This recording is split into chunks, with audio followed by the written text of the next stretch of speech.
My dad was in the military. And when I was 10 years old, he got sent to Vietnam during the Vietnam War. While he was away, my mother had a mental breakdown. It was Friday night. She left to go to work and she didn't come back.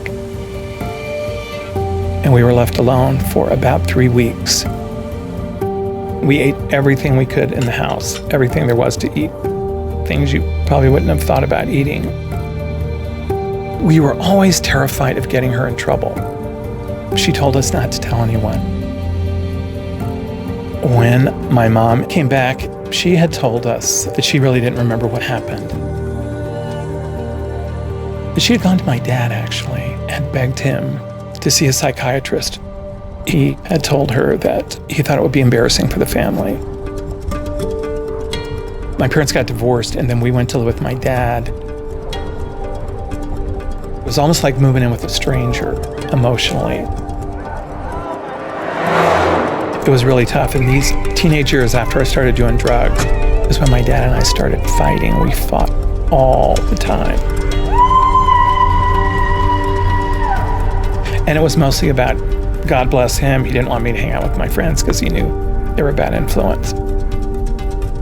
But for me, I was like, these are the only people that have loved and accepted me. So why are you keeping me from these people?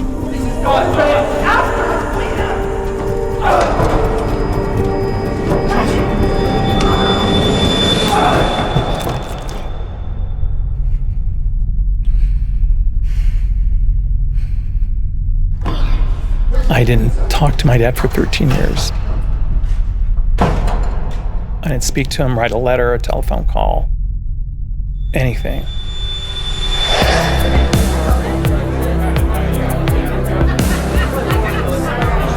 My life really started to spiral. I transitioned from my days in San Francisco of cocaine to crystal meth. You know, they say sometimes that when you hold a grudge against someone, you're really only poisoning yourself. Unwillingness to forgive others, I really feel, was the key to my addictive behavior. And this is where step 8 comes in. I sat down and started writing this list of every person that I thought had done me wrong. And it was a long list. But somewhere in the back of my mind, I knew the big one was going to be for me and my dad, and I didn't know how I was going to do that. About a week or so after I did this, out of the blue, my dad called me after 13 years. By that point, my mind and my heart had been open enough where I could really openly forgive him and truly sorry for how I had treated him. We had a very tender reunion. When he started telling me his life story, I suddenly felt like he was this little boy who was thrown out into the world, and I had so much love and compassion for him.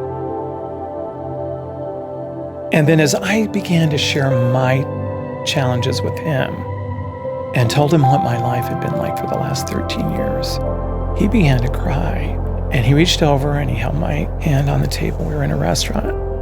He said, "I'm so sorry you had to go through that." And I know that was his way of telling me that he had forgiven me. My heart just opened up with love and compassion for them and forgiveness in a way that I'd never comprehended or understood before. It felt like this poison was draining from my body, from my mind and heart. And it was so incredible. It felt liberating.